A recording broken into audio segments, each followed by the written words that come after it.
भूल के दोस्तों दुश्मन भी गले मिल जाते हैं।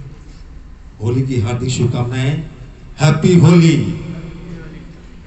एक बार माहौल बनना चाहिए कि हम होली के प्रोग्राम में बैठे हैं, ऐसा लगता है कि जैसे कोई कथा बैठ के सुन रहे हैं। तो कहते हैं कि एक बिहारी 100 पे भारी, तो इतने सारे बिहारी तो कितनों पे भारी। जोरदार तालियों से स्वागत कीजिए हमारे खास मेहमानों का और आज के इस कार्यक्रम का। और मैं धन्यवाद करता हूं अपने मूड़ा ग्रुप का, जिन्होंने ऐसा खूबसूरत कार्यक्रम पेश किया है।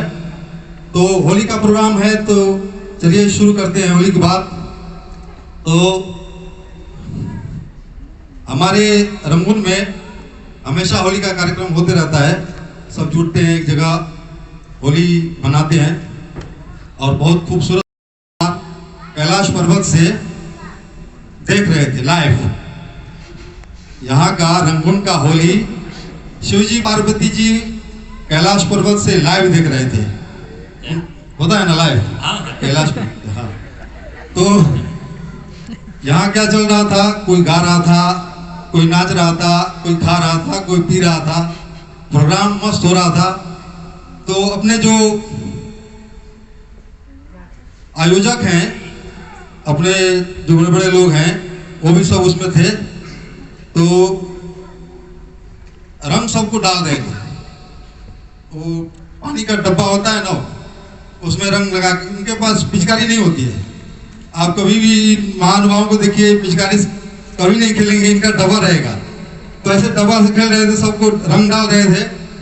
तो शिव जी ने देखा कमाल का ये होली चल रहा है। उसमें कोई डाल रहा था, तो कोई पी भी रहा था। देखिए क्या क्या चल रहा है ये सब। ये लाल पानी कोई पी रहा है, कोई डाल रहा है। तो पार्वती जी से बोलते हैं, शिव जी पार्वती से बोलते हैं, पनिया लाल लाल ए गौरा हमरो के चाही। तालियां होती है। पनिया लाल लाल ए गौरा हमरो के चाही। तो गौरा जी ने देखा ये क्या चक्कर में पड़ गई शिव जी। बोली सुबह से भांग पिला पिला के रखा है, अब ये क्या लाल पानी। नहीं नहीं, वो देखिए कितना लाल पानी सुंदर लग रहा है, लोगों में डाल रहे हैं लोग। तो हमको चाहिए, हम हूँ होखल चाहतानी लाले लाल हो। हम हूँ होखल चाहतानी लाले लाल ए गौरा हमरो के चाही। तो मतलब ये है कि हमारे यहाँ जब होली मनाई जाती है तो अमीर गरीब बड़ा छोटा मतलब भेदभाव कुछ नहीं रहता है। इसी भेदभाव से मुक्त होली को देखकर देवता भी प्रसन्न होते हैं और उनका भी मन करता है कि हम भी जाके यहाँ खेलें। तो ये रहा अपने यंग के होली की बात। और हमारे गांव में होली जो मनती है उसका अलग अलग रूप होता है। तो मैं कुछ आपका जाना पहचाना ही वो याद कराता हूँ कि तरह तरह के लोग होते हैं। तो एक होते हैं कि अमिताभ बच्चन टाइप के लोग, वो बहुत खतरनाक होली खेलते हैं। अमिताभ बच्चन टाइप के लोग बहुत खतरनाक होली खेलते हैं। वो सवेरे उनका कार्यक्रम बहुत मजबूत रहेगा, खान पकान सब बनेगा, घर में सब मेहमान आएंगे, दोस्त मित्र आएंगे, घर के बाल बच्चे आएंगे और माहौल खूब बनेगा और गाना चलेगा। होली खेले रघुबीरा वध में, होली खेले रघुबीरा, होली खेले रघुबीरा अवध में, होली खेले रघुबीरा। गान बजान होगा, नाच गाना होगा, खान पीन होगा, फिर सब चले जाएंगे। उसके बाद यही अमिताभ बच्चन टाइप के लोग जब घर से गलियों में निकलते हैं रूप बदल जाता है। लौंग इलायची का बीड़ा लगाया, खाए गोरी का यार बलम तरसे रंग बरसे, और रंग बरसे भीगे चुनर वाली रंग बरसे। और गलियों में तरह तरह के लोग होली खेलते हैं। तो आज एक डीजे वाला गाना चल रहा है, तो मुझे याद आया एक पुराना गाना, एक जो बड़ा ही सुंदर था कि एक लड़की को देखा तो ऐसा लगा जैसे खिलता गुलाब। ये पुराना गाना मतलब सुन के हीरो गा रहा है, हीरोइन सुन रही है और मगन में नाच रही है। तो अभी जो डीजे में बज रहा था गाना आप सुनिए, लड़की मगन होके नाच भी रही है ना, ये लड़की पागल है पागल है पागल है, ये लड़की उस पे भी नाच रही है। तो ऐसे ऐसे गाने इनसे बजना चाहिए। तो और भी हमारे कवि हैं, तो मैं हमारे महामना जी हैं। तो महामना जी, ये पीढ़ी जो है भारत से आए हुए लोगों की तीसरी चौथी पीढ़ी है, लेकिन दिल में, हर एक के दिल में कहीं कोने में भारत धड़कता है। उसमें मैं एक छोटा सा दो लाइन गाना चाहता हूं। देश बड़ा है और बढ़ेगा, देश बड़ा है और बढ़ेगा, मोदी की गारंटी है। देश बड़ा है और बढ़ेगा, मोदी की गारंटी है। भारत देश महान बनेगा, भारत देश महान बनेगा, मोदी की गारंटी है। भारत हिंदू राष्ट्र बनेगा, बोलिए भारत हिंदू राष्ट्र बनेगा, मोदी की गारंटी है। भारत हिंदू राष्ट्र बनेगा, मोदी की गारंटी नहीं है, बाबा की गारंटी है। भारत राष्ट्र देश बनेगा, मोदी की गारंटी है। घर घर भगवा ध्वज लहरेगा, घर घर भगवा ध्वज लहरेगा, योगी की गारंटी है। घर घर भगवा। नमस्कार, थैंक यू। धन्यवाद ओम प्रकाश जी।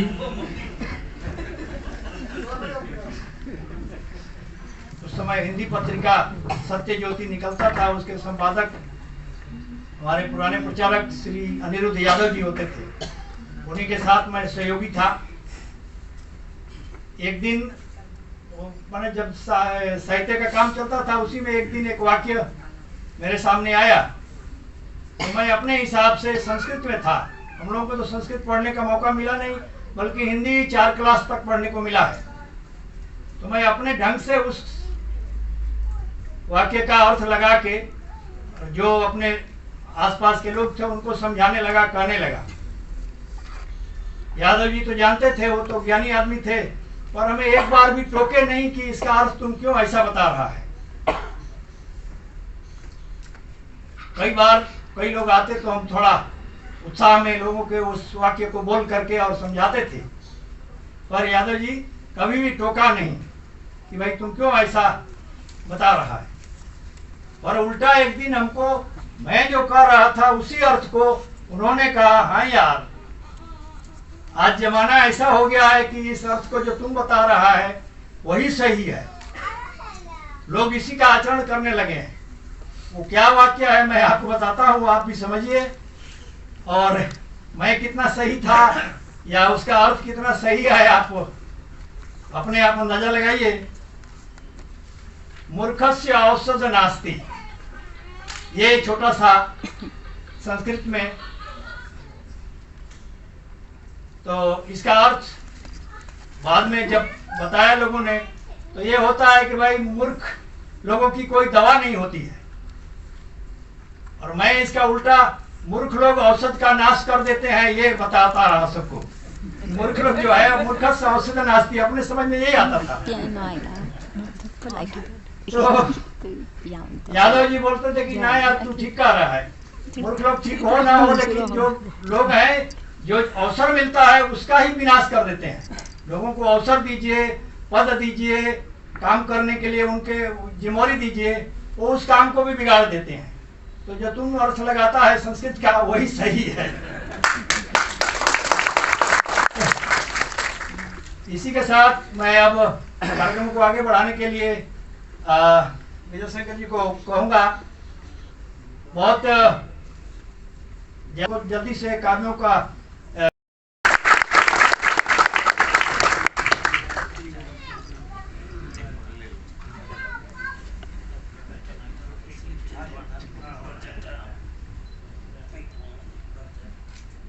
आप सबको होली की बहुत बहुत मंगल कामनाएं। ये पर्व हमारे एरिया में खासकर जो यूपी बिहार की संस्कृति है, की जमीन है, उस पे खासकर बहुत बड़े जोर शोर से मनाया जाता है। हालांकि पूरे नॉर्थ इंडिया में ये पर्व बहुत इम्पोर्टेंट है। यहाँ पे भी ये वाटर फेस्टिवल जो है वो अभी उसी का एक रूप है। इनफैक्ट मैं आपको बताऊं कि इसी समय में इवन ईस्टर्न यूरोप में, पोलैंड में और चेक रिपब्लिक में बहुत सारी जगह पे इस फेस्टिवल को मनाया जाता है। और सबका रूप यही है कि जब सूरज जाता है इसमें एरीज में, मेष राशि में, गर्मी बढ़ती है, बसंत ऋतु का ख़त्म होने का पीरियड शुरू होता है। और इसी समय में, और वहाँ पे चूँकि गर्मी का द्योतक है, सामान्य रूप से उन जगहों पे पानी से ही खेला जाता है। पोलैंड में भी हमें यही वार्न किया गया था, इस दिन आप गाड़ी वाड़ी ठीक से लेके चलें कि ऊपर से लोग पानी लेते हैं। यहाँ पे भी वाटर फेस्टिवल है। हमारे यहाँ तो इसका और भी बहुत सारा रूप है जो आप सब जानते हैं। और इसके बाद में हमारे बीच हमारे सनातन धर्म संसेवक संघ के वरिष्ठ श्रीमान बजरंग शर्मा जी हमारे बीच में, कविता तो नहीं कहेंगे लेकिन चुटकुले अवश्य कहेंगे। ये तो बहुत बढ़िया बढ़िया बातों को कहते हैं। मुझे आशा है सभी को बहुत आनंद आएगा। अभी मंच पर पधार रहे हैं श्रीमान जी हमारे बीच में।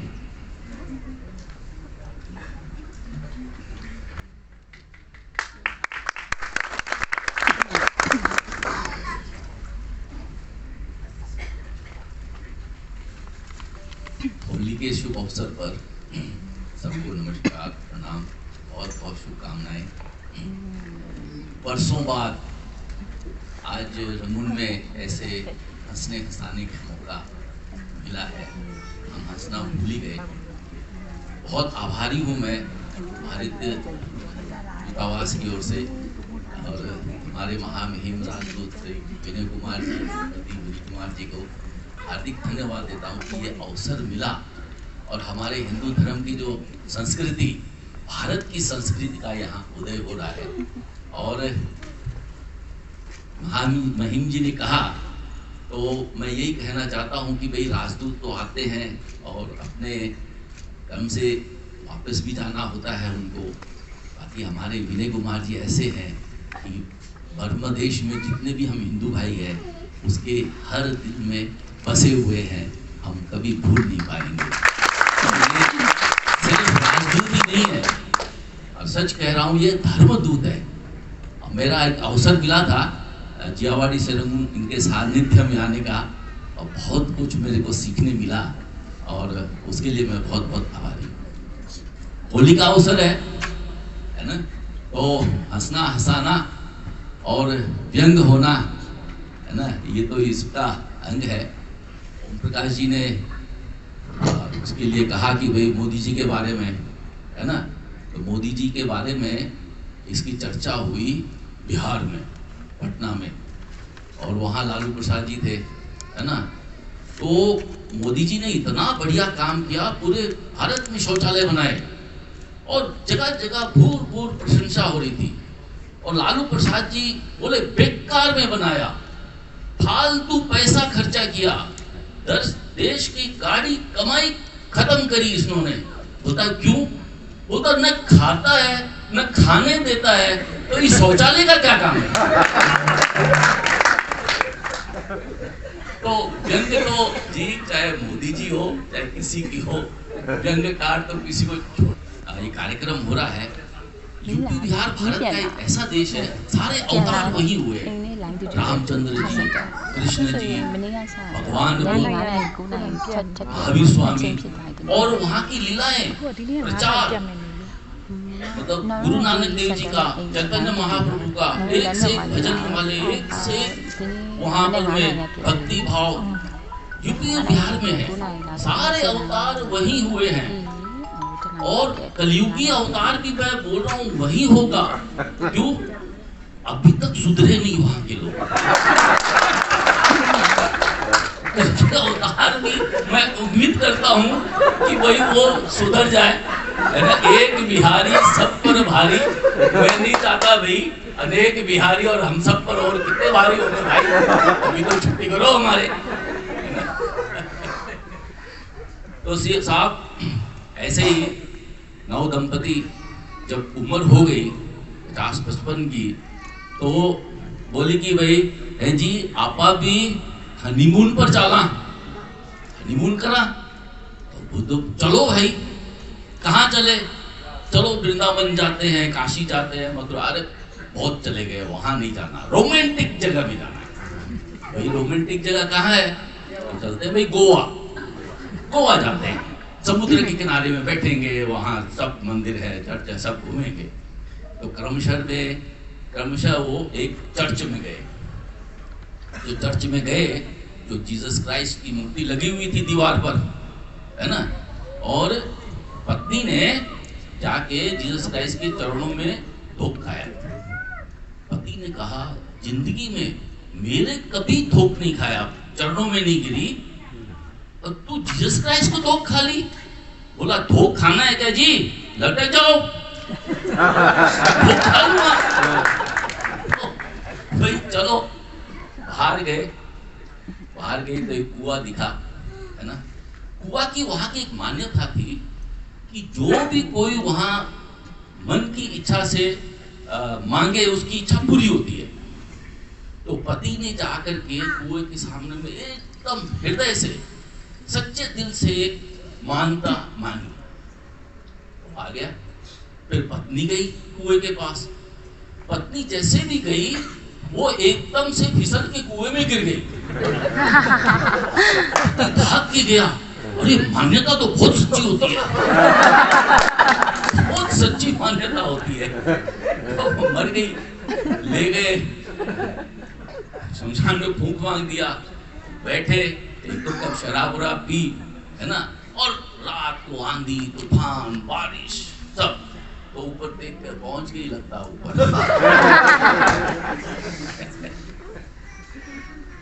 ऐसे ही है, पति पत्नी की बातें भी हुई है ना। तो एक सज्जन अपने घर में एकदम से गुस्सा हो गया, मैं अपनी इच्छा से कोई काम पूरा ही नहीं कर सकता, कोई डिसीजन नहीं ले सकता, मेरे मन की मैं कुछ कर ही नहीं सकता। बैठे बातचीत किए, सबने समझाया। तो पत्नी ने कहा जी चलो कोई बात नहीं, आज से आप अपने डिसीजन से काम करो, आप ही डिसीजन लो कि कपड़ा पहले धोगे कि बर्तन पहले धोगे, मेरे कोई दिक्कत नहीं है इसके अंदर, है ना। शादी होती है तो 7 जन्मों का हिसाबदारा होता है इसके अंदर में, है ना। तो पत्नी जब गुस्सा होती है ना, ये आखिरी है, इसके बाद नहीं, है ना। जब पति गुस्सा होता है, ये तो पहला है, 6 बाकी और इससे नोक-झोंक होती है उसके अंदर में। जैसे यूपी बिहार में रामायण का है ना, ढोल गंवार शूद्र पशु नारी, ये सब ताड़न के अधिकारी, है ना। पत्नी ने अपनी पत्नी से ताना मार के कहा, तो पत्नी बोला उसमें एक नारी है ना, बाकी के सब आप हो। तो पति पत्नी का भी ऐसे ही है। पति पत्नी को चांस मिला, लॉटरी खुली, स्वर्ग जाना है, तो बाकी बोलता कि भाई एक ही जने को मिलेगा। पति बोला मेरी पत्नी को ले जा। बोलता ठीक है, आपका? अरे ये चली जाएगी तो मेरे लिए स्वर्ग यही है, तो जाने की जरूरत ही नहीं है। तो एक जना अपना बेटा को ऊपर से बुलाया और बेंच से मारना शुरू किया, है ना। तो लोग बाग आए, क्यों मार रहे हो भाई अपने बेटे को? और भाई देखो, आज रात की गाड़ी से मेरे को मांडले जाना है और इसका स्कूल का रिजल्ट कल आएगा और मैं रहूंगा नहीं यहाँ।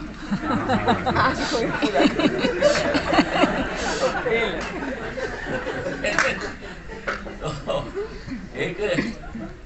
एक टीचर था, खड़ूस था एकदम, बहुत बदमाश, है ना, इंस्पेक्टर था। तो हर स्कूल में जाता था, प्रश्न करता था, बहुत तंग करता था। तो एक स्कूल में गया और बोला कि भाई चलो, रंगून और मांडले 500 मील है ना, और बताओ मेरी उम्र क्या है? तो कोई सवाल ही नहीं है ना। वो मारे पीटे कोई उत्तर ही नहीं दे पा रहा था। तो ऐसे नहीं है, यूपी बिहार के लोग भी बहुत होशियार होते हैं। तो एक लड़के ने खड़ा होकर के बोला कि जी आपकी उम्र, मैं शर्तिया बोलता हूँ कि आपकी उम्र 50 वर्ष की है। अरे कैसे मालूम हुआ? सच में मेरी 50 वर्ष की उम्र है। बुलाया, इनाम दिया और दिया। कैसे पता चला? बोला मेरे पड़ोस में एक टीचर है, आप जैसे ही है, वो उसकी उम्र 25 वर्ष है, आधा पागल है। आप पूरे के पूरे आज के संदर्भ में एक लड़के की शादी नहीं हो रही थी, तो जैसे शंकर भगवान की बात आई, तपस्या की कठिन। शंकर जी एकदम भोले भंडारी प्रकट हुए। बोलता वर मांग। बोलता मराओगे, वर नहीं वधू चाहिए। वर का मैं क्या करूंगा? अरे भाई हमारे देश में वो नहीं आया अभी। एक बार एक रामू चोर बहुत बड़ा चोरी कर पकड़ा गया, मिला ही नहीं। तो अमेरिका के CIA और लंदन के, रशिया के सब ढूंढ ढांड करके हार गए। बोलता भारत की पुलिस बहुत अच्छी होती है, वो कैसे भी पकड़ के ले आएगी उसको। बोलो, बोला हाँ एकदम 24 घंटे में, है ना, आपको मैं तैयार करके रखूंगा। तो 24 घंटे में कैसे किया? एक बंदर को पकड़ा, रात से मारना शुरू किया। बोला बोल मैं वही रामू चोर, मैं वही रामू चोर। वो बेचारा हाथ जोड़ के बोलता जी मैं वही रामू चोर हूँ, मेरे को अंदर डाल दीजिए, है ना। ऐसे भी होता है। एक बार यहाँ भजन वगैरह भी हुआ है, गाना भी हुआ है। तो एक पति ने बाजार में आकर के देखी जी कितना बजे है? 6 बजे। अच्छा, दूसरी जगह गया, तीसरी जगह गया। तो बोला कि भाई क्यों बोल रहे हो? बोलता ये 6 बजे मेरी पत्नी घर में भजन गाती है और आप सोचोगे कि मैं पीट रहा हूं उसको। भजन नहीं गा रही थी, उसका स्वर ही ऐसा था, है ना। ज्यादा नहीं बोल करके मैं यहीं एक नौरंग का गीत, होली का। अटक अटक झटपट पन घट पर चटक मटक एक नार नवेली, गोरी गोरी ग्वालन की छोरी चली चोरी चोरी मुख मोरी मोरी मुस्काई अलबेली, कंकड़ी कले बीमारी कंकड़ी कन्हैया न पकड़ी बाह उरे की अटे खेली, हरी पिचकारी मारी सारा होरी बलिहारी होली। अरे चारे हट नटकट ना पूछ, पलट के दूंगी आज तुझे गाली, मुझे समझो ना भोली भाली। होली है।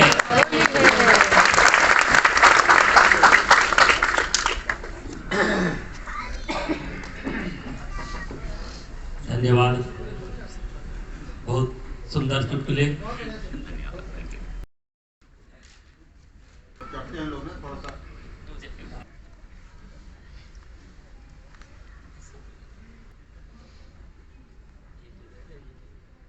सभी को होली की शुभकामनाएं। होली है, बुरा मत मानना, मैं किसी को टोन करके नहीं बोल रही हूँ। आजकल की जो युवतियों की इच्छा होती है कि मेरा भावी पति कैसा हो, तो अपने जैसे प्रथा चली आ रही है, प्रथा कि घर के जो बड़े बुजुर्ग बोलते हैं अपनी घर बेटियों को कि बेटी शिव जी का व्रत रखो, शिव जी की उपासना करो, तो आपको आपका मनपसंद पति मिलेगा। तो इसी पर आजकल की जो युवतियों के विचार है वो मैं आप लोगों के सामने प्रस्तुत करने जा रही हूँ।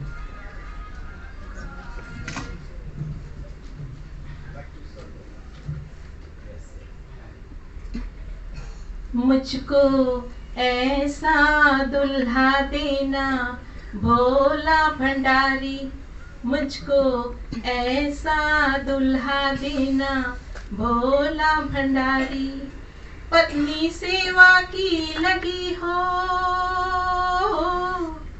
पत्नी सेवा की लगी हो, जिसको बीमारी, मुझको ऐसा दुल्हा देना भोला भंडारी। बड़े सवेरे ठीक 10 बजे मुझको रोज जगाए, बड़े सवेरे ठीक 10 बजे मुझको रोज जगाए, गरम चाय के साथ में पिज्जा प्यार से खिलाए, दफ्तर जाने की कराए मेरी तैयारी, दफ्तर जाने की कराए मेरी तैयारी, भोला भंडारी मुझको ऐसा दुल्हा देना भोला भंडारी। रुपया पैसा नौकर चाकर बंगला मोटर गाड़ी, रुपया पैसा नौकर चाकर बंगला मोटर गाड़ी, अप टू डेट सभी हो लेकिन बलमा हो अनाड़ी, अप टू डेट सभी हो लेकिन बलमा हो अनाड़ी, जिसकी अकल गई हो मारी मारी, जिसकी अकल गई हो मारी मारी, भोला भंडारी भोला भंडारी। ना खाए वो पान मसाला ना खींचे सिगरेट, ना खाए वो पान मसाला ना खींचे सिगरेट। भावी पति में ये भी गुण बहुत जरूरी है। धन्ना सेठ बड़ा हो लेकिन ना हो ओवरवेट, धन्ना सेठ बड़ा हो लेकिन ना हो ओवरवेट, केवल पर्स हो जिसका भारी, भोला भंडारी भोला भंडारी। इधर उधर की ताक चाक से रहे वो कोसों दूर, इधर उधर की ताक चाक से रहे वो कोसों दूर। कहते हैं प्रत्येक पुरुष की सफलता के पीछे पत्नी का हाथ होता है, शायद वो पड़ोसी की भी हो सकती है। मुझे घुमाए लंदन पेरिस ले जाए जरूर, मुझको माने प्राण से प्यारी, भोला भंडारी भोला भंडारी।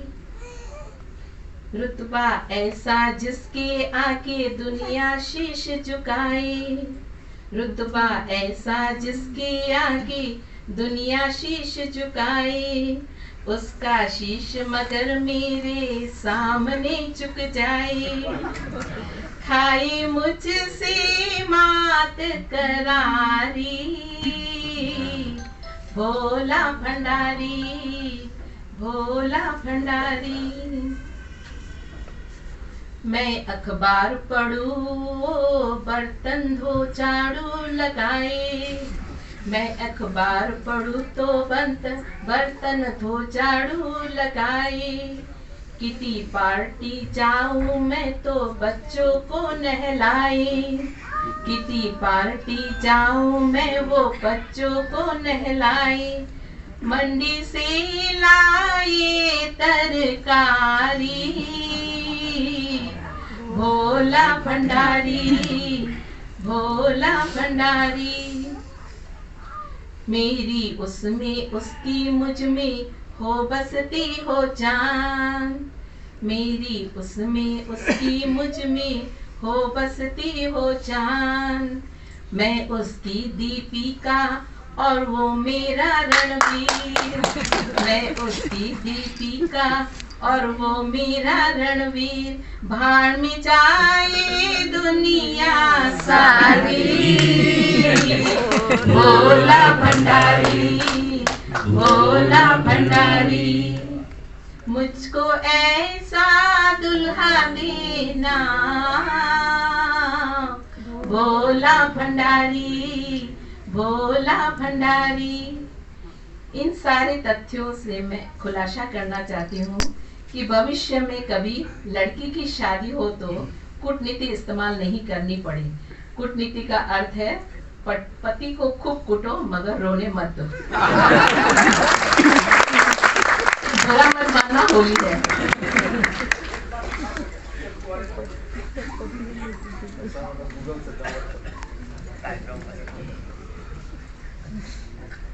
धन्यवाद नीता वर्मा जी।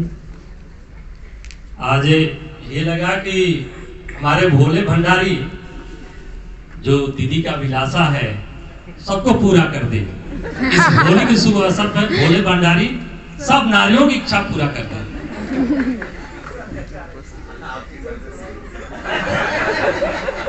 और एक बहुत मुझे भी एक हास्य कहने का दिल आ रहा है, चुटकुले के रूप में है। किसी ने पूछा, बहुत पुराना कहावत है, सभी कहते हैं और बिहारी में भी कहते हैं, तिरिया चरितर दैवो ना जाने। कहावत है ना हमारी बिहारी में, तिरिया चरितर दैवो ना जाने, यानी तिरिया का चरित्र को परमात्मा भी नहीं जानता। यहाँ तक कहा गया कहावत के रूप में। तो ये बात सुन सुनकर एक नौजवान जवानी से ही सुनते आ रहा था, होते होते उसका 30 बरस का उम्र हो गया, पता नहीं लगा कि तिरिया चरित्र होता क्या है। सोचा किसी से पूछूंगा, पुरुष से तो क्या बताएगा, वो कभी बता नहीं पाएगा। जब तिरिया चरित्र है तो तिरिया से ही पूछना चाहिए, यानी नारी से ही पूछना चाहिए। तो उसने ऐसे घूमते घूमते एक गांव के मोड़ पर गया और मोड़ पर एक बावली था, यानी कुआं था। बहुत महिलाएं सारी पानी निकाल रही थी। वहां बैठा, बोला बहन जी एक मुझे पहले पानी पिला दो। तो पानी पिला दिया और पानी पिलाने के बाद में वो कहा, दीदी एक प्रश्न है आपसे पूछना चाहता हूँ, मुझे अवश्य इसका जवाब दीजिए। मैं कहा कि तिरिया चरित्र क्या होता है? बोले क्या आपको जवाब चाहिए? बोला हाँ आप बता दे तो बहुत अच्छा लगेगा।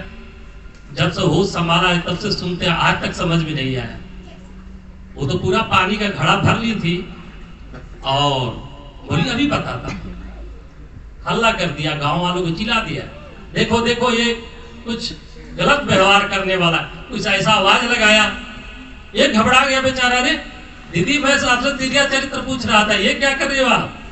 बोले घबराओ मत, अभी जवाब मिलेगा, अभी आएंगे लोग तुमको। बोली ना दीदी कूट नीति, कूटेगा भी खानाएगा भी, बहुत धुलाई होगा तुम्हारा। वो डर गया, एक किससे मैंने जवाब मांग लिया और तुरंत तो घड़े का पानी पूरा सर पे डाल दिया, पूरा भीग गई हो। अब तो बेचारा थर थर कांपने लगा, अब तो अच्छी धुलाई होगी हमारी। घबरा ही रहा था कि लोग जुट गए वहां पर। आगे बोले क्या बात है? तो देखो भैया ये मोहन भाव इतने अच्छे हैं, मैं कुएं में गिर गई थी, मैं कुएं में गिर गई थी और ये मेरी आवाज सुने तो बावली से बाहर निकाल के लाया, मेरी जान बचाया। कितने अच्छे सज्जन है ये। वो तुरंत लोग उनको उठाए और पूरा जयकार लगा कांधे पे उठा ले और इज्जत भाव करने लगे। मतलब आप सोच के देखिए, 3 सेकंड में फर्क है। अगर वो कहती मेरी इज्जत से खेल रहा था, उसका कितना धुलाई हो जाता है। वो चरित्र सिर्फ नारी जानती है। और उसी जगह पर उसने क्या कह दिया, मैं कुएं में बावली में गिर गए थे और इन्होंने बचा लिया, उसको कितना इज्जत बढ़ गया।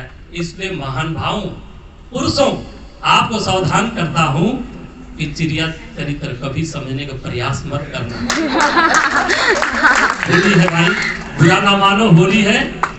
अब इसके पश्चात हमारे बीच में आ रही है हिंदी स्कूल का अध्यापिका श्रीमती उर्मिला वर्मा। वो अपने हाथ से कविताएं करेंगी। उनके स्वागत के लिए एक बार जोरदार तालियों का।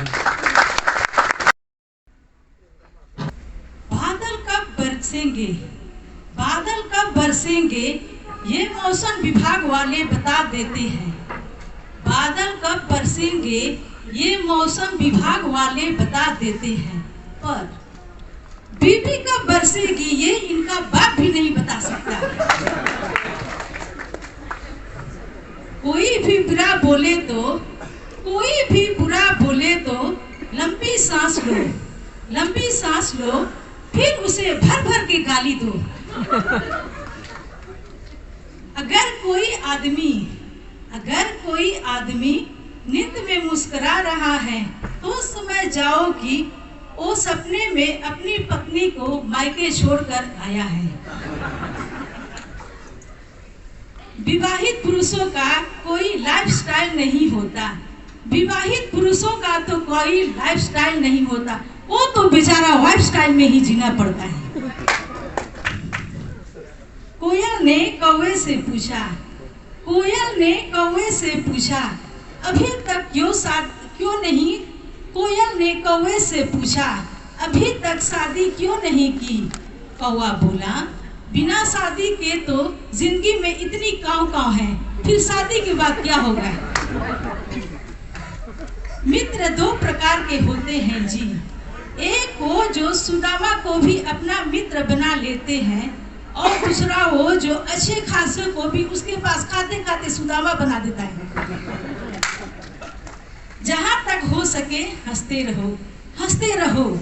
अगर कुंवारा हो तो दूसरों पर, शादीशुदा हो तो खुद पर हंसते रहो। हाथों में फोन हो तो खाने में 1 घंटा लगता है। अगर हाथ में फोन हो तो खाने में 1 घंटा लगता है। अगर अपना फोन दूसरे के हाथ में चले जाए तो खाने में सिर्फ 2 मिनट लगता है, क्योंकि यदि मेरा फोन चाहिए नहीं तो कुछ मेरा फोन में देख लेगा वो। बीबी की बातें और पंडित जी की कथा दोनों एक जैसी होती हैं। बीबी की बातें और पंडित जी की कथा दोनों एक जैसी होती हैं। समझ में भले कुछ न आए, लेकिन ध्यान लगाकर सुनने का नाटक करना ही पड़ता है।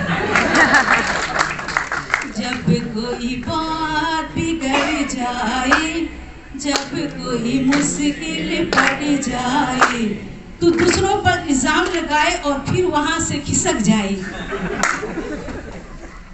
पत्नी को बस में बिठाकर आप बोल सकते हैं कि पत्नी बस में है।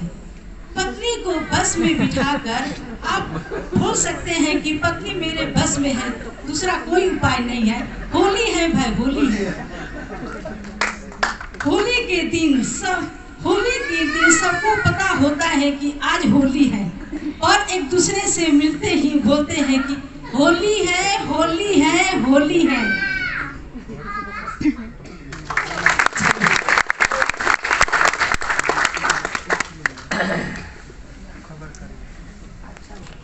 हाथ से कविताएं तो अब मेरा तो कोई नाम याद लेगा नहीं, तो खुद मैं अपना नाम ले लेता हूँ। विजय शंकर वर्मा, उनकी अभी हाथ से कविताएं होने वाली है। आज के लिए पंडित जी नहीं, आज तो मैं सिर्फ विजय शंकर वर्मा हूँ।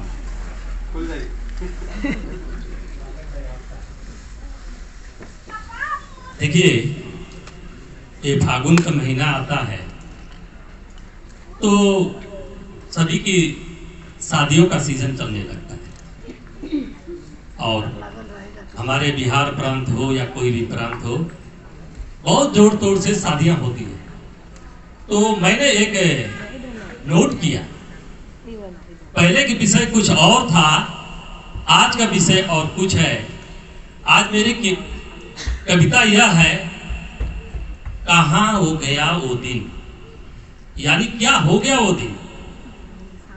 ये हास्य भी होगा, कड़वा सत्य भी होगा और शिक्षाप्रद भी होगा। जैसे रूप से लेना चाहें सब इसमें होगा। इसलिए कृपया ध्यान देकर इसको सुनिएगा, ताकि आज इस हास्य कवि सम्मेलन का आनंद ले सके।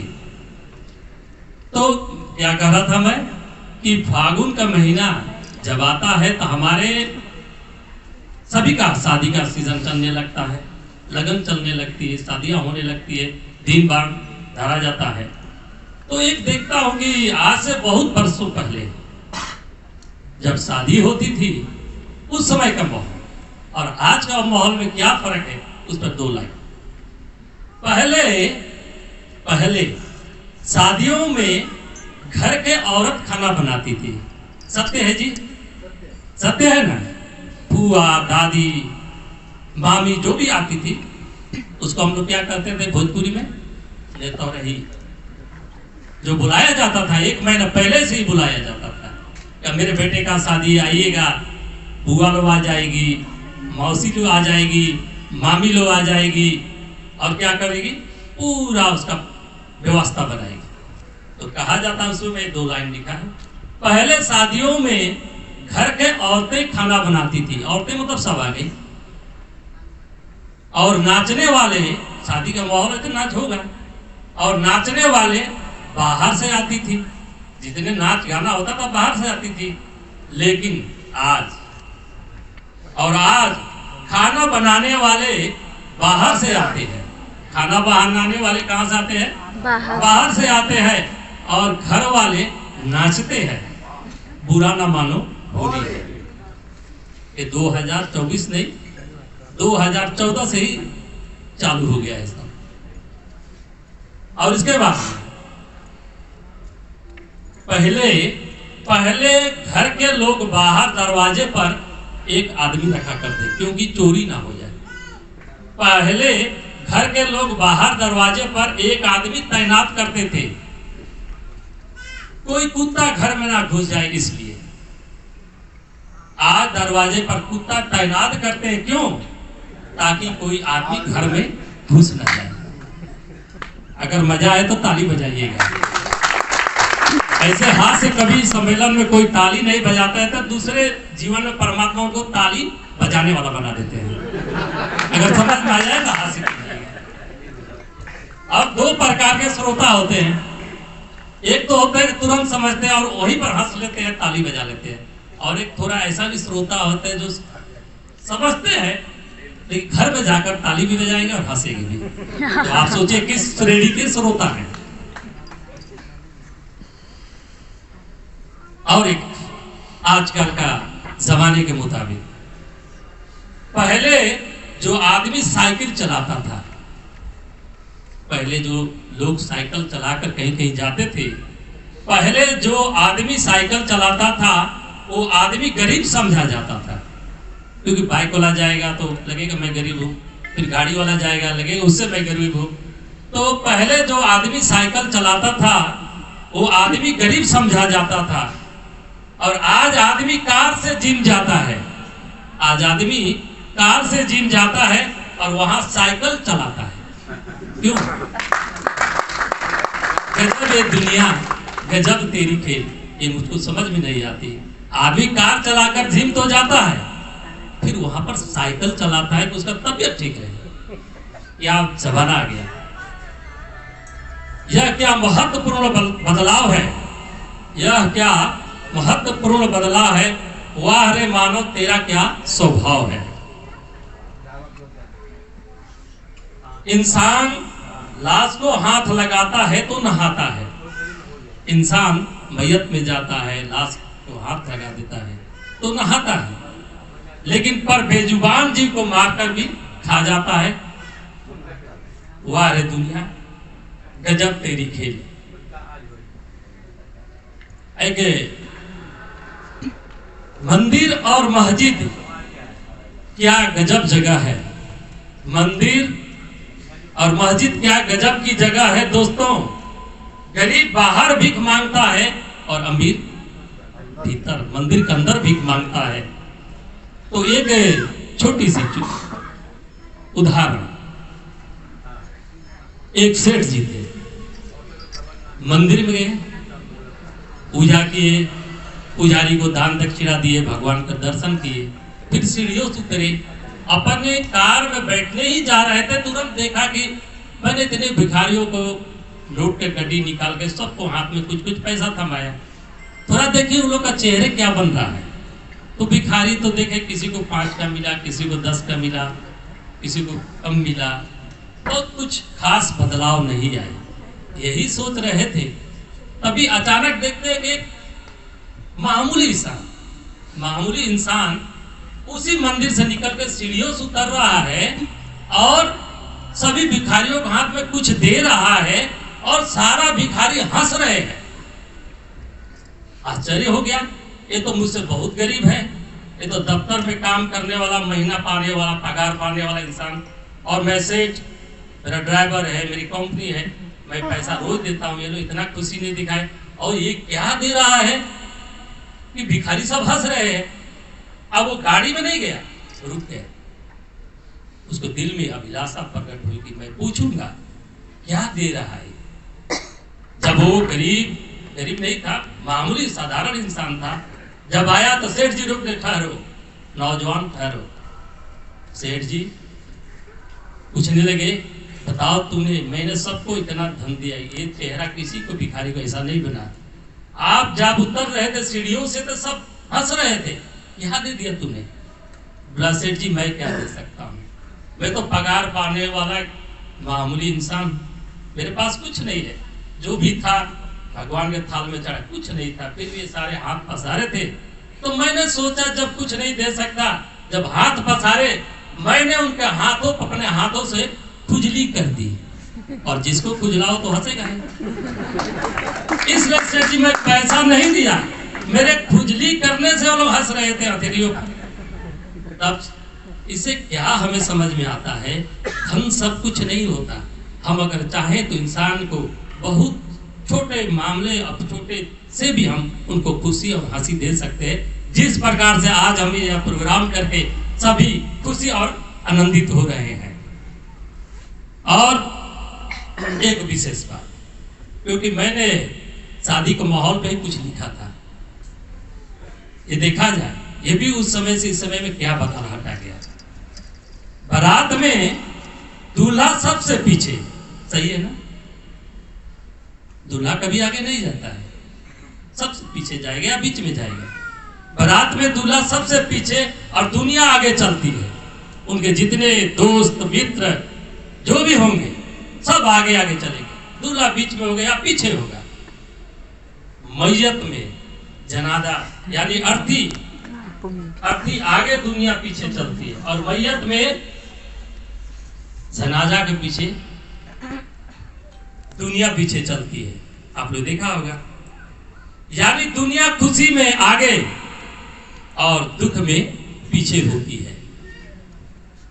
यानी दुनिया खुशी में आगे और दुख में पीछे हो जाएगी। इसलिए भोजपुरी में एक कहावत भी कहा जाता है, बहुत पुरानी कहावत है, बनला के आगे बिगड़ला के पाछे।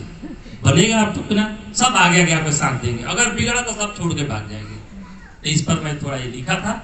और इसके बाद में एक और बात, अजब तेरी दुनिया की गजब तेरी खेल, अजब तेरी दुनिया की गजब तेरी खेल, मोमबत्ती जलाकर मुर्दों को याद करना। आजकल प्रचलन चल रहा है ना, मुर्दों को मोमबत्ती जलाकर मुर्दों को याद करना, और मोमबत्ती बुझाकर जिंदों की जन्मदिन मनाना। अजब तेरी दुनिया गजब तेरी खेल। मैं जहां भी जाता हूं, अपने कभी काल कथा में भी कहता हूं, ये हमारी परंपरा नहीं है।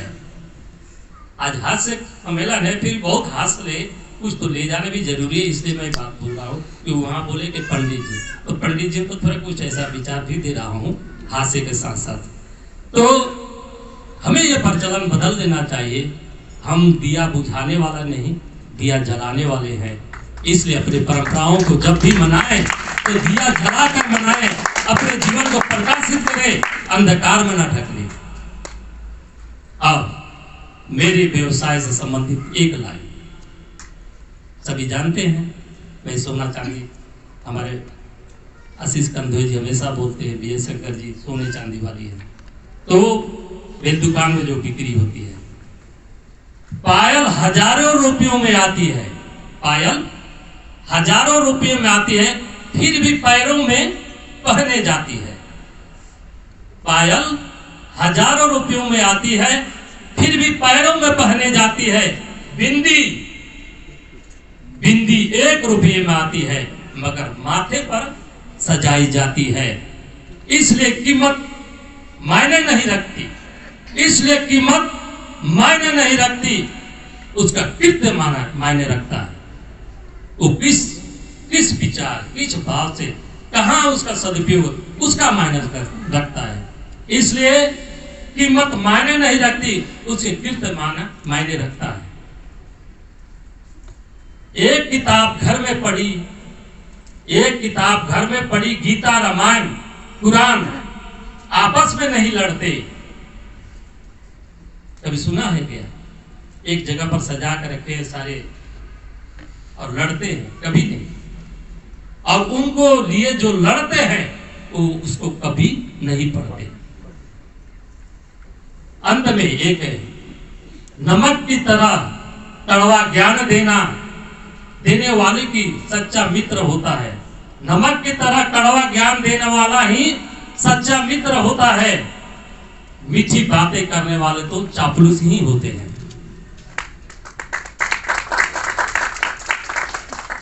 इतिहास गवाह है, इतिहास गवाह है कि नमक में कीड़े कभी नहीं पड़ते। इतिहास गवाह है कि नमक में कीड़े कभी नहीं पड़ते, अक्सर मिठाइयों में कीड़े पड़ जाते हैं। अच्छे मार्ग पर कोई नहीं जाता, अच्छे मार्ग पर कोई नहीं जाता, बुरे मार्ग पर सभी जाते हैं। शराब बेचने वाला कहीं नहीं जाता। शराब बेचने वाला कहीं जाता है क्या? वो तो खोल कर रखा है। शराब बेचने वाला कहीं नहीं जाता और दूध बेचने वाले घर घर जाना पड़ता है। खास बात तो ये है, अभी तालियों का सेवा दीजिए, इसके बाद में जो अंतिम लाइन बोलूंगा इसमें मजा आएगा। दूध वाले से बार बार यह पूछा जाता है, क्या पूछा जाता है? वाह वाह। दूध वाले से बार बार पूछा जाता है, कहीं पानी तो नहीं डाला? और शराब में खुद हाथों से पानी मिलाकर पीते हैं। इसमें ताली बजाइए। इंसान की समझ सिर्फ इतनी है, इंसान की समझ सिर्फ इतनी है, उसे जानवर कहो तो बुरा मान जाएगा और शेर कहो तो खुश हो जाएगा, जबकि शेर भी जानवर ही है। तो वाह रे दुनिया, लाइन छोटी है पर मतलब बड़ी है। उम्र भर उठाया बोझ उस किल ने, उम्र भर उठाया उस किल ने, लेकिन लोग तारीफ करते हैं तस्वीर को। इस प्रकार से समाज में लोग जो होते हैं, बड़े लोग कितने काम करते, कितने मेहनत करते हैं, उनका नाम नहीं होता। जो आगे रहते उनको सब जानते हैं। हमारे बुजुर्ग लोग कितने मेहनत किए, आज इस स्थान में जैसे बताया गया 3 पीढ़ी के बाद में हम यहाँ पर आए हैं, उसी यूपी बिहार से हैं, लेकिन उनकी कितनी बलिदान है जिससे आज हम यहाँ पर पहुँचे हैं। बस मेरी यहाँ पर कविता समाप्त होती है और इसके बाद में हमारे बीच पधार रहे हैं इस मंच की शोभा बढ़ाने के लिए और इसको भरपाई करने के लिए श्रीमान डॉक्टर आशीष कंधवे जी हमारे इस मंच पर पधारेंगे और अपने वाणी द्वारा सभी को मंत्र मुग्ध और आनंदित करेंगे। और सबको हंसा कर लोट पलोट करेंगे।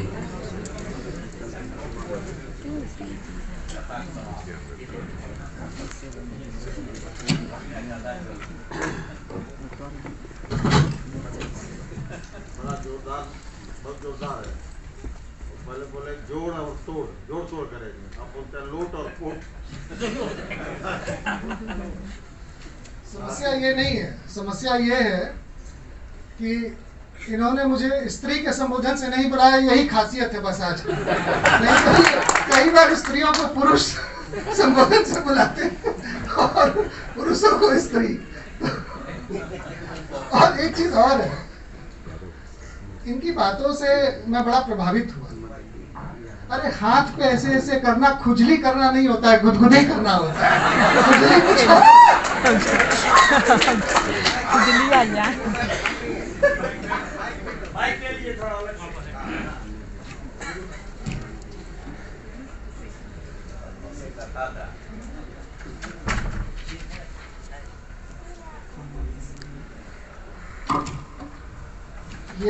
ये वाला भाई, अरे इसको हाथ में पकड़ेगा कौन? हम सबके आदरणीय मार्गदर्शक और हम सबके गार्जियन महामहिम श्री विनय कुमार सर, सभागार में उपस्थित म्यांमार में यादव शिरोमणि श्री रामचंद्र यादव जी,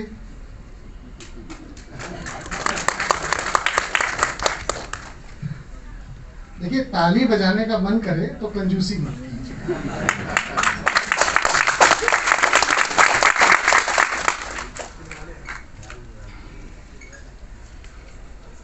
तो रामनिवास जी यादव कब से हो गए? मुझे मालूम है कि आदरणीय रामनिवास जी यादव उनका पूरा नाम है। अगर आप लोगों को नहीं मालूम है तो आज से यादव शिरोमणि अभी सर मैंने आपको दिया था, लेकिन मैं अभी उसको पीछे धकेल रहा हूँ और रामनिवास जी के पास भेज रहा हूँ।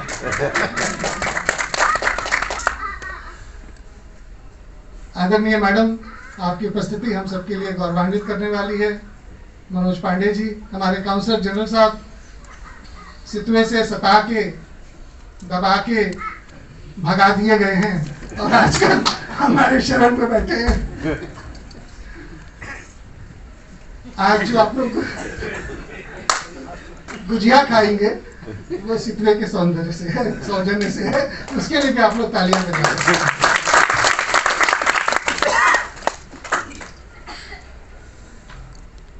मैं समझ नहीं पा रहा था कि ये हास्य कवि, मैं तो गंभीर कविताओं के लिए जाना जाता हूँ, अब इसमें से हास्य मैं कहाँ से ढूंढूं और कैसे हंसाऊं। लेकिन मैं कोशिश करता हूं कि कुछ छोटी छोटी बातों से हास्य निकाल लिया जाए। सबसे पहले तो मैं देवमुनि जी को बधाई देता हूं कि आपने यूपी बिहार परिषद की ओर से कई सफल कार्यक्रमों का आयोजन किया, जिसमें आज का ये होली का कार्यक्रम भी सफल कार्यक्रमों में गिना जाएगा। कोई कवि आए थे या कोई हमारे वक्ता आए थे, उन्होंने कहा कि टूट फूट तो यहाँ होते रहता है। रामायण परिषद अखिल भारतीय म्यांमार रामायण समिति बनी और उसमें टूट फूट हो गया। तो उस टूट फूट को मैं ये कहूँगा, टूटना फूटना अच्छी बात नहीं है। हम सब एक दूसरे को जोड़ने के लिए आए हैं। सब लोग एक हो जाइए और मिल करके काम करेंगे, तभी कुछ बड़ा करेंगे, नहीं तो लोग हम पे हंसेंगे। मित्रों, मैं एक दो कविताएं सुनाऊंगा, लेकिन उसके पहले कोशिश करता हूं कि आपके चेहरे पे कुछ हंसी दे पाऊं तो अच्छी बात है। अभी 14 फरवरी गुजर गया। हम लोग उसे वैलेंटाइन डे के नाम से जानते हैं। तो मेरे पड़ोस में भी एक बहुत खूबसूरत लड़की रहती थी, मैं रोज उसे देखा करता था। वैलेंटाइन डे से कुछ दिन पहले, 1-2 दिन पहले मैं उसके पास गया और बोला, देखो सभी खूबसूरत लड़कियां खूबसूरत लड़कों को कुछ न कुछ भेज रही हैं। 14 सितंबर को मेरे घर पुलिस आ गई। या उन्होंने गिफ्ट भेजा मेरे लिए 14 फरवरी, पूरा इंतजाम करके भेजा। यादव साहब मुझसे कहते हैं कि खुश रहना है तो पत्नी से बात किया करो। मैंने कहा मेरी तो वहां रहती है, लेकिन मैंने उनकी सलाह मान ली और पिछले 2-3 दिन से पड़ोस की 2-4 लोगों की पत्नियों से खूब बात कर रहा हूं। मैंने कुछ पर ये गुरुदेव सिखा रहे सर, आज बुरा मानने का दिन नहीं है। और आप ये भी मान के मत चलो कि मैं यहाँ को डायरेक्टर वैक्टर हूँ, मैं तो एक साधारण आदमी के रूप में आपके बीच में आ गया हूँ। ये फोन बार बार बजता है। अच्छा, यादव साहब ने मुझसे एक दिन और कहा, यार आपकी और मेरी उम्र में बहुत ज्यादा फर्क नहीं है। मैंने कहा सिर्फ 5-4 साल का होगा। तो बोले मेरे पूरे साफ हो गए, आपके सब बचे हुए हैं। मैंने कहा सर, आपके सर पे भाभी जी हाथ फेरती है और मेरे सर पे मेरी, आप लोग समझ गए। ऐसे बात नहीं बसते।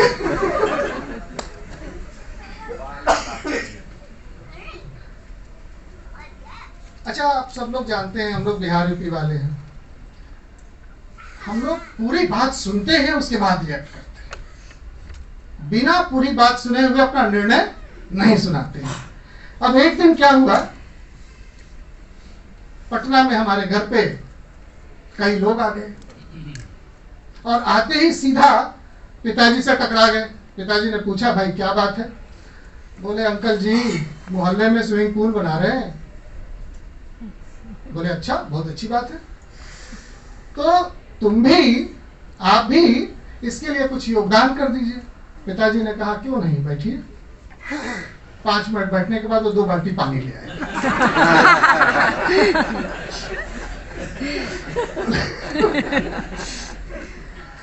स्विमिंग पूल बनाओगे भाई, पानी की जरूरत पड़ेगी। योगदान हो गया। क्या योगदान है भाई, आप क्या बात कर रहे हैं? आदरणीय आहूजा जी बैठे हुए हैं। आप सब लोगों को मालूम होगा कि सुभाष आहूजा जी संघ के सबसे वरिष्ठ प्रचारकों में से एक है। मैं आपके श्री चरणों में प्रणाम करता हूं कि आप जियावाड़ी से या चौदगा रहते हैं, आप वहां से यहां तक आए हैं। अच्छा, बिहारियों का क्या है, मैंने कहा जब तक हम पूरी बात समझ नहीं लें तब तक रिएक्ट नहीं करते, चुपचाप बैठे रहते। एक दिन हमारे घर पे एक भिखारी आ गया। भिखारी आके बोला, भाई अभी आपके पड़ोसी ने हमको खूब जम के खिलाया है। मेरे पिताजी बोले 1 मिनट रुको। अंदर गए, बाहर आए, बोले हाथ खोलो। उसने हाथ खोला, उसके हाथ में 2 हाजमोला रख दिया। बोला आप पचाओ।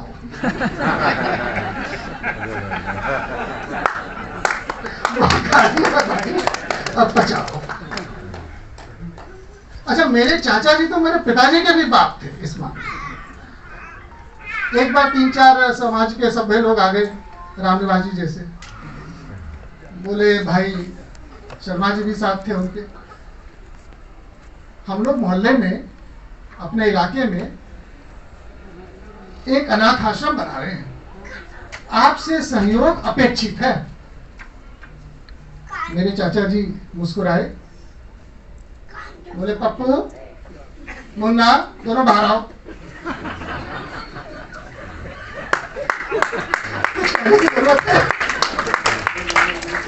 उन्होंने अनाथ आश्रम के लिए अपनी 2 औलादें उनको दी, बोले लेके जाओ। तो भाई ये जो हम लोग बिहार वाले लोग हैं,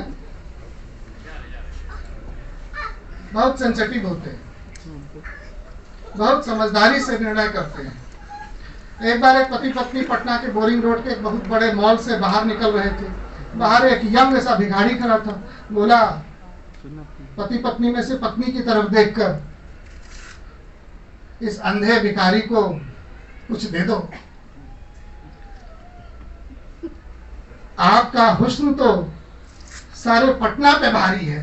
परेशान हुआ उसका पति। बोला ये क्या बोल रहा है, अंधा है, हुस्न भी देख लिया। बोला कमाल की बात है, बिहारी है भाई। पत्नी फटाफट बैग खोली, एक 5 का नोट निकाली और देने ही जा रही थी कि पति ने उसका हाथ रोक दिया। बोला रुक, इसको 100 रुपए दे। बोले क्यों? बोला अंधा होने के बाद भी जिसकी इतनी दूरदृष्टि हो कि तेरे सौंदर्य को देख ले, उसको 5 रुपए नहीं दिया करते।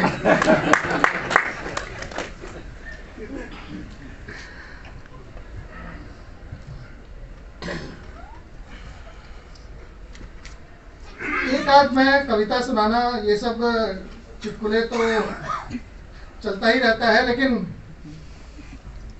मैं आप लोगों को एक कविता सुनाना चाहता हूं कि एक बार बिहार विधानसभा के बाहर से मैं गुजर रहा था, तभी रास्ते में मुझे एक गिरगिट दिखाई दे गया। अभी हाल फिलहाल की बात है, ज्यादा पुरानी बात नहीं है ये। मैं बैंक ड्यूटी पे गया था तो पटना भी चला गया। वहां मैंने देखा कि एक बिहार विधानसभा के बाहर से मैं गुजर रहा था, तभी रास्ते में मुझे एक गिरगिट दिखाई दे गया। गिरगिट दिखाई देना कोई बड़ी बात नहीं है, पर मैं जरा संभल गया और वहीं थोड़ी देर के लिए ठहर गया। गिरगिट की हरकत देखकर मैं हो गया हैरान। वहीं बैठकर उनकी हरकतों को देखने लगा मैं श्रीमान। गिरगिट बार बार जाता, विधानसभा के चक्कर लगाता और फिर रंग बदलकर मुस्कुराता। गिरगिट बार बार जाता, विधानसभा के चक्कर लगाता और रंग बदलकर मुस्कुराता।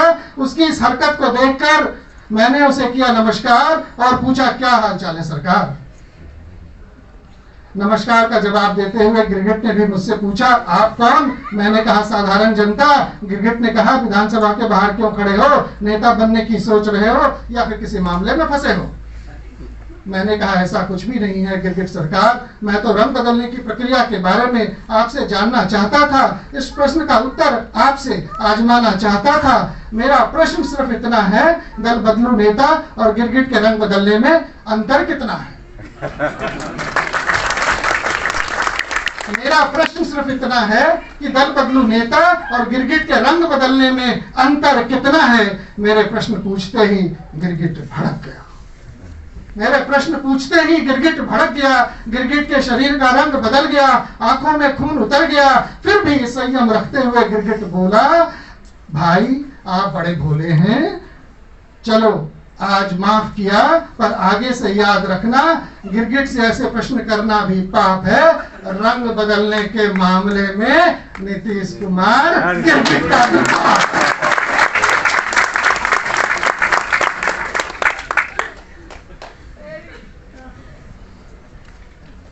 देखिए, ताली अगर जोर से बजेगी तो मन में कोई ना कोई बात आएगी और हम लोग कहेंगे।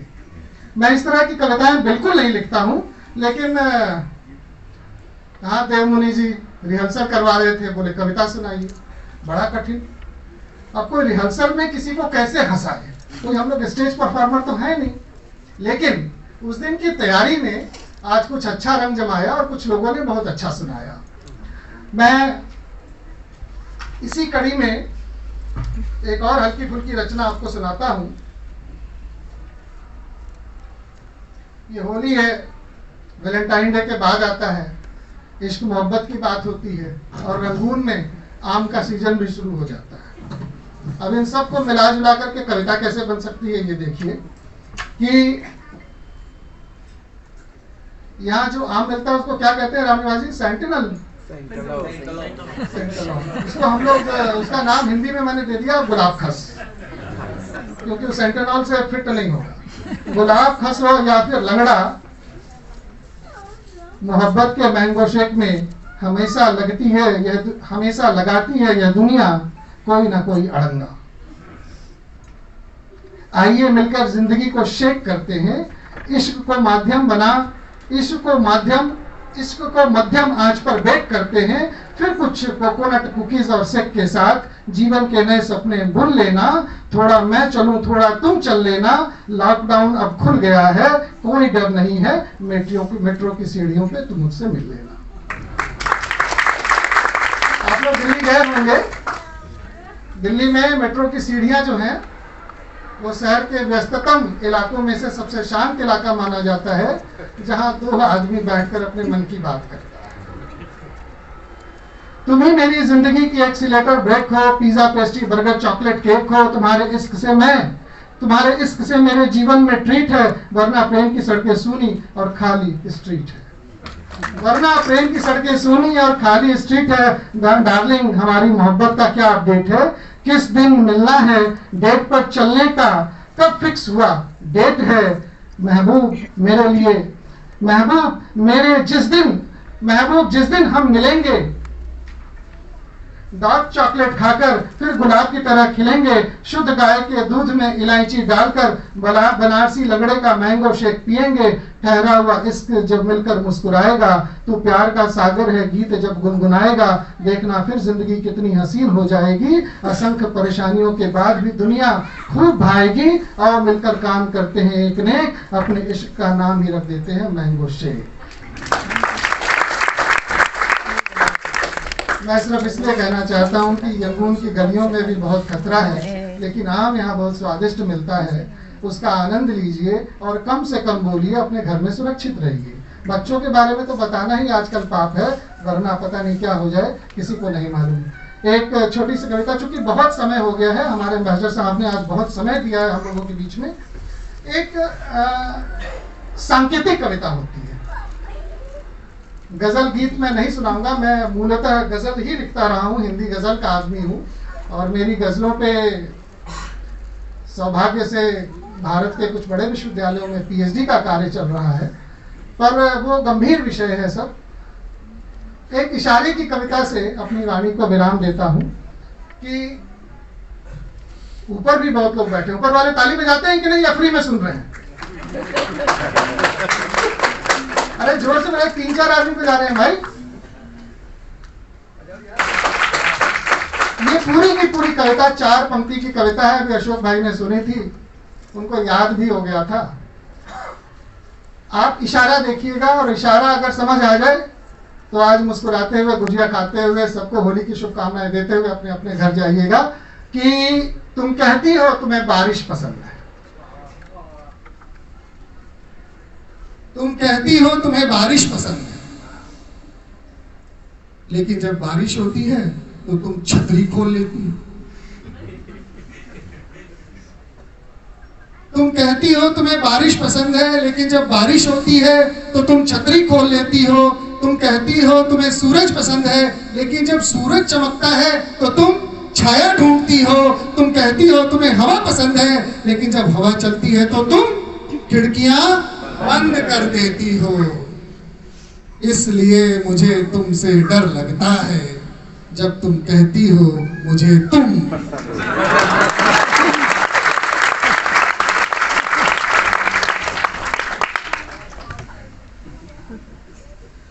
चुटकुले और हास्य के बाद में हमारे बीच आ रहे हैं बहुत पुराने कविराज, जो बहुत सारा कविता लिखते रहते हैं और बहुत बुजुर्ग हैं। तो अब हम लोग के सामने अपना कविताएं पेश करेंगे। इनका भी मूल निवास ज्यावड़ी है और अभी रंगून में रहते हैं। श्री श्रीनाथ जी। स्वर्ग में गांधी जी चित्रगुप्त से मिले और अपने बंदरों का हाल पूछे। चित्रगुप्त जी बोले वे सब मजे में हैं। जो अंधा था वो कानून बन गया है। जो बहरा था वो सरकार बन गया है। जो गूंगा था वो पति परमेश्वर बन गया है।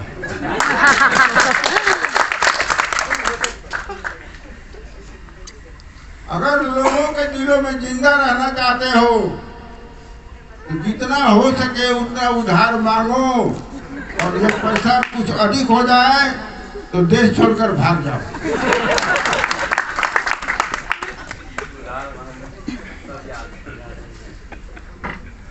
दो लड़के 8 में 8 बार फेल हो गए। एक ने बोला चलो हम लोग खुदकशी कर लें, दूसरा बोला तुम पगला हो गया है। फिर जब जन्म होगा तो जरी से पढ़ना पड़ेगा, इसलिए खुदकशी नहीं करेंगे।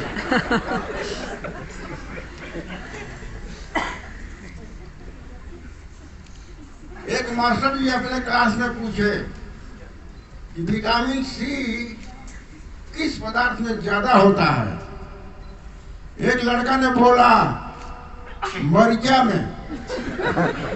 दूसरे ने पूछा वो कैसे?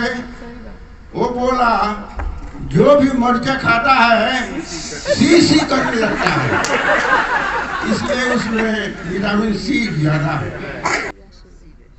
एक मास्टर जी पूछे सीनियर और जूनियर में क्या फर्क है, सीनियर और जूनियर में क्या फर्क है।